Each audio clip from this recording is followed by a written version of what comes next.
సర్వమంగళ స్వరూపంతో ఉంటాడాయన. ఉండి అన్ని ప్రాణులకు కూడా విశేషమైనటువంటి ఉపకారం చేస్తూ ఉంటాడు. అంత గొప్పగా పరమశివుడు వెలిసినటువంటి క్షేత్రం అరుణాచలం.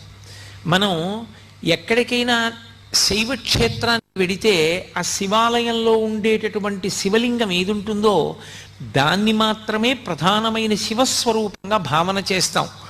ఉదాహరణకి మీరు కంచి వెళ్ళారనుకోండి, ఏకాంబరీశ్వరలింగము అని ఆ కాంచీపురంలో ఉండేటటువంటి పృథివీలింగమే గొప్పది. ఆ పృథివీలింగ దర్శనం ప్రధానంగా చేస్తాం. మిగిలినవన్నీ కూడా పరివార దేవతలు ఇతరమైనటువంటి లింగాలు ఉంటాయి శివాలయంలో. కానీ ప్రధానమైన లింగం కాంచీపురంలో పృథివీలింగం. ఆ శివలింగాన్ని దర్శనం చేస్తాం. అరుణాచల క్షేత్రం దగ్గరికి వచ్చేటప్పటికి మాత్రం ఒక్కడే శివుడు అరుణాచలంలో ఉన్నటువంటి